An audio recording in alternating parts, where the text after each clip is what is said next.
What's going on, everybody? We're back for, I think, number 3 of our whiteboard session, where we're really tackling topics that continue to come up when we're talking to brands on a daily basis, and some of the bigger topics that I just wanted to cover and make public so that brands can make better decisions on the way that they're approaching first-party data, digital rebates, and everything that we do here at WeStock. So we launched digital rebates probably like 2.5 years ago, and it was really because we were pressured by a lot of our brand partners who wanted to drive the customers that we were capturing through our request forms and surveys in store, and then run post-purchase surveys to better understand who those shoppers were. So we launched this program, and we have found so much about like the power of this tool, how it should be used, how it shouldn't be used, the types of customer it welcomes, and just things that whether you use us or another platform, you as the brand should really understand so that you make the best decisions for your brand and your product moving forward. So let's dive in. And I think the first thing is we have seen personally that digital rebates are a great tool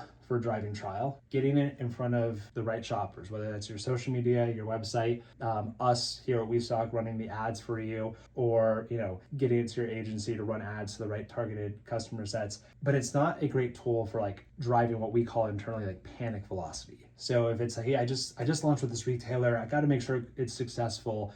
I want to move 10,000 units, like get this out to your audience and like, let's make it happen. Like that's not a sustainable digital rebate strategy. And all that's going to do is introduce what we call deal shoppers. And like deal shoppers are a part or a persona that every brand has. They have their place in the buy-in cycle, but you don't want to prop up all of your lift and all of your velocity inside of your retailers through deal shoppers. And the reason why is you're going to end up wasting this huge digital rebate budget that you set out for the wrong type of customers. And when you go back and look at your spins or Nielsen data, and you're going to say, hey, like, where's the trailing lift? Why did it just fall off of a cliff after we ran the rebate program? It's because you didn't target the right type of shoppers. Like, they are not going to buy again. They're only going to buy your product when it's off promotion. So I always there's a lot of great platforms out there, but I'm always a little wary when the platform is going to push it out to their audience and that's going to consume most of your budget. That's not probably the right shopper group that you want to get into. You want to be focused on getting in front of net new shoppers, high intent shoppers, and then refining that audience continuously through post-purchase surveys. The next piece is the opt-in data. It's really important to understand that there's value not only in the data of those who bought the product, but also those who opted in. Maybe your campaign has a 25-30% conversion rate. You don't want to lose out on those other 3 or 4 customers who opted in but didn't end up purchasing because they just might have not had time or made it to the grocery store or whatever. Like they still showed interest in your product. So you just want to make sure you choose a platform that gives you all the opt-in data as well, and make sure that you have full consent to market to all those customers too, because really the value in this is in the overall growth of your consumer audience. The last one's gonna be, the last one for this part is gonna be fees. There's different fee structures with everyone. It's really important to remember, like you don't necessarily want to pay a percentage off of the SRP on every single rebate. That gets really expensive really quickly, especially if you're continuing to pay that in perpetuity and then you're paying it on top of the wrong type of shopper. Like the worst case scenario you can be in is, hey, we're running digital rebates 4 or 5 times a year and you're paying 20% or 15% of the SRP every single time to process the digital rebate, and it's the wrong type of shopper buying your product who's not buying it when the product's off promotion. It just sets up this vicious cycle where your budget for tradesmen is already 20% of your total P&L. Like, do you really want to pay extra on top of that? Like, you don't have that additional margin. So you want to just make sure that you understand the fees associated with your digital rebates and really ensure that you're just paying for that customer one time and not in perpetuity for the lifetime that you're engaging with that shopper.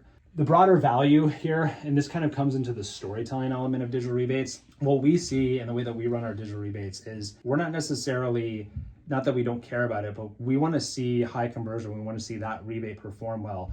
But we have a lot of brands that say, hey, we just got a 50 store test in GHC, or we just got into 200 Walmarts. Like the value in running the digital rebate is not in driving velocity or trial inside of those 200 Walmarts.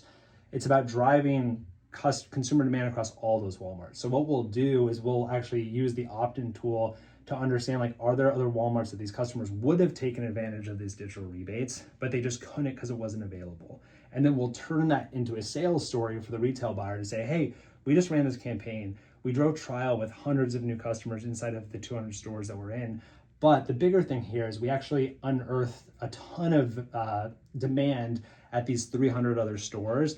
And we have a mechanism and a tool to drive those customers into the store if you carry the product. Or maybe you have another SKU that's not available in those 200 stores and you ask a post-purchase survey, hey, would you be interested in seeing our blueberry flavor? Like that's gonna give you so much data to go back during your review and say, hey, we have demand in other stores, plus we have demand for a third SKU. Like we really need to increase our product mix and our distribution inside of your account. And then once we do, we'll get them into the store through our digital rebate program. That's where like driving trial and building out the broader story where you're in control as the brand, like that's the value here, not just driving panic velocity. You wanna be telling a story and you have a direct line of communication back to the customer that's super actionable because it's first party data. I talked about deal shoppers, post-purchase surveys. This is really critical, right? And I talked about it a little bit so far. You want to make sure that you're measuring like, are these high intent shoppers? Do they intend to buy again? Are they net new shoppers? Especially for brands. I think a lot of rebate platforms are kind of built for emerging brands. As your brand continues to grow, you want to make sure you have a partner that's increasing your household penetration, not just the sales inside of the stores that you're in, right? We want to get you in front of the right types of customers.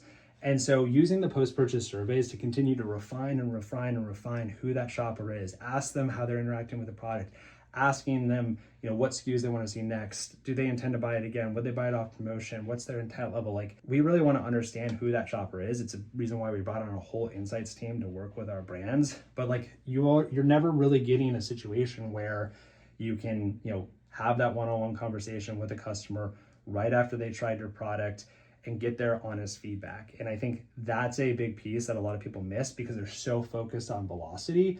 When you think about it as trial, then you think about it, okay, how can I refine this customer to better understand them and understand like, are they a true core consumer of our product? That's the value in digital rebates. So I could talk about this topic for quite a while. I think it's a tool that so many brands utilize to varying levels of success. We have a very kind of core philosophy in the way that we view it, as in it's a way and a tool to drive trial, to get in front of your core customers, and then continue to reward those core customers until they're able to convert and continue to buy your product off promotion. And then it's used as a broader storytelling tool to get new SKU optimization or approval into stores, or to get approval into new accounts. And it should be really a sales tool where you're showing that brand like the demand for your product and how you're going to drive those customers in through digital rebates by driving trial in the store. All right, this is a little bit longer one than the other ones, but again, important topic, and we'll be back with another topic soon.